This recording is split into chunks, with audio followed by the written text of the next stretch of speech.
Welcome back to our channel. இன்றைக்கி நம்ம என்ன வீடியோ பார்க்க போகிறோன்னா ஆடிப்பெருக்கு விலாக் தான் பார்க்க போகிறோம். ஆல்ரெடி தாலிப்பெருக்கு விலாக் வந்து நம்ம சேனலில் அப்லோட் பண்ணியாச்சு. நீங்கள் பார்க்கலன்னா டிஸ்கிரிப்ஷனில் நான் வந்து அந்த வீடியோவோட லிங்க் தரேன், நீங்கள் அதை போய் பாருங்கள். பார்ட் 2 தான் இந்த வீடியோ.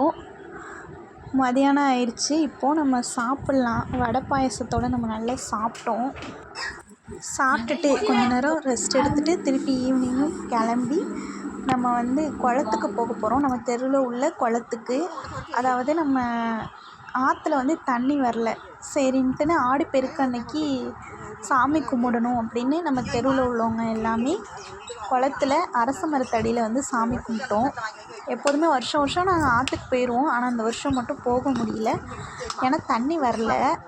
அதனால் குளத்து பக்கத்தில் எங்கே தண்ணி இருக்கோ இந்த காவேரி தாயை கும்பிட்டுட்டு இந்த வருஷம் நல்லா இருக்கணும், மழைலாம் வரணும் அப்படின்னு நாங்கள் நல்லா வேண்டிக்கிட்டோம்.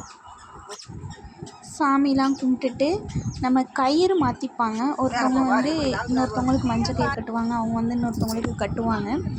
கட்டி முடிச்சுட்டு சாமி வந்து பிள்ளையாரில் வந்து செஞ்சு வச்சுருப்பாங்க. அதை வந்து ஆற்றுல வந்து கரைக்கணும். ஆனால் நம்ம வந்து குளத்துல தான் கரைக்க போகிறோம், ஏன்னா தண்ணி வரல.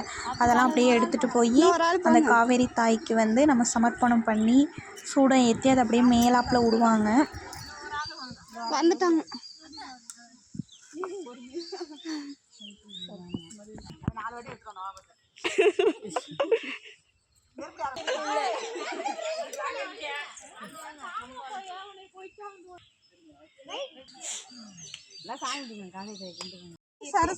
அது ஓடும். எங்கள் ஊர் ஆறு பாருங்கள் எப்படி இருக்குன்னு, பாலைவனம் மாதிரி. ஆனால் வந்து மாலையை கரைக்கணும் அப்படின்ட்டுன்னு அந்த ஆற்று ஓரமாக கொஞ்சம் தண்ணி போயிட்டு இருந்துச்சு. அந்த தண்ணியில் மாலையை விட்டுட்டு நாங்கள் கோயிலுக்கெலாம் போயிட்டு சாமி கும்பிட்டுட்டு நாங்கள் வந்தோம். இந்த விலாக் உங்களுக்கு பிடிச்சிருக்குன்னு நினைக்கிறேன். லைக் பண்ணுங்கள், ஷேர் பண்ணுங்கள், கமெண்ட் பண்ணுங்கள். டாட்டா.